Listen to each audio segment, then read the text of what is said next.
কলকাতায় আদালত চত্বর থেকে পুলিশ কর্মীর গুলিবিদ্ধ দেহ উদ্ধার। প্রাথমিকভাবে মনে করা হচ্ছে নিজের সার্ভিস রিভলভার থেকেই গুলি করে আত্মহত্যা করেছেন তিনি। ইতিমধ্যেই বিবেদিবাগে সিটি সার্ভিল কোর্টের চত্বরে ঘিরে ফেলেছে পুলিশ। স্নিফার ডগ নিয়ে তদন্ত শুরু করা হয়েছে। জানা গিয়েছে মৃত ব্যক্তির নাম গোপাল নাথ। বুধবার সকাল 7টা নাগাদ নগর দায়রা আদালতের নিচের তলায় সিঁড়ির পাশে একটি চেয়ারে নিথর দেহ পড়ে থাকতে দেখা যায়। তার কপালের কাছে গুলির চিহ্ন লেগেছিল। প্রাথমিকভাবে মনে করা হচ্ছে নিজের 9mm সার্ভিস রিভলভার থেকে গুলি ছুড়ে আত্মঘাতী হয়েছেন তিনি।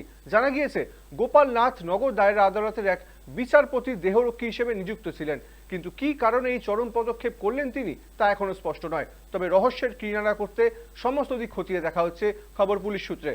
খবর পেয়ে ঘটনাস্থলে পৌঁছয় হেয়ার স্ট্রিট থানার পুলিশ, পাশাপাশি হোমিসাইড শাখার আধিকারিকরাও উপস্থিত হন। নিয়ে আসা হয় পুলিশ কুকুরও। ইতিমধ্যেই দেহটি উদ্ধার করে ময়না তদন্তের জন্য মেডিকেল কলেজ হাসপাতালে পাঠানো হয়েছে।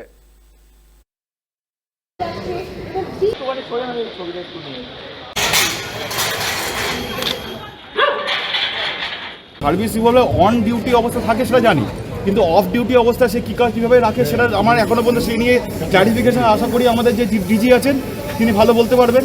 তার তত্ত্বাবধানে এইগুলো হয়।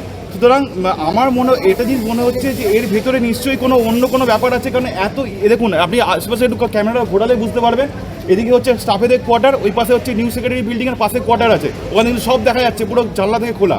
এদিকে নিউ সেক্রেটারিতে সমস্ত মন্ত্রীরা বড় বড় আমলারা এখানে প্রতিদিন গাড়ি করে নিয়ে এসে বসে। এরকম একটা পাশে মানে এরকম পাশে হাইকোর্টের গেট, এই গেট দিয়ে প্রতিদিন যাওয়া আসা করি। এর সামনে মসজিদ আছে, এখানে নামাজ পড়া হয় পুরো রোড ধরে গলিটাতে। আমরা এরকম একটা জনবহুল জায়গায় দাঁড়িয়ে আছি যেখানে মানে এখান থেকে প্রায় যাওয়া আসা করি, সিভিল কোর্টের ওপরে গেছে। এরকম একটা জায়গায় দিনে দুপুরে একটা খুন হয়ে গেল, কি জানতে পারছে না। মানে এটা নিয়ে তো ধোঁয়াশা হয়ে যাচ্ছে যে সে আদৌ সুসাইড করেছে না মার্ডার হয়েছে, সেটা নিয়ে ধোঁয়াশা। মানে আপনি ভাবুন একটা পশ এরিয়াতে কত লোক আসা যাওয়া করে, সেখানে যদি এই ঘটনা ঘটে মানে আমরা কোথায় বাস করছি? আপনারা নিরপেক্ষ তদন্ত চাইছেন? অবশ্যই। আজকে সত্যি উদ্ঘাটন আজকে কলকাতা শহরের বুকে শিয়ালদা তোমার সুন্দরনাথ কলেজের পাশে যখন কিছু আগে কার্তুজ উদ্ধার হয়েছিল, 14 রাউন্ড কার্তুজ উদ্ধার হয়েছিল, এবং তারপর 1 সপ্তাহ যেতে যেতে আজকে হাইকোর্ট চত্বরের ঘটনা।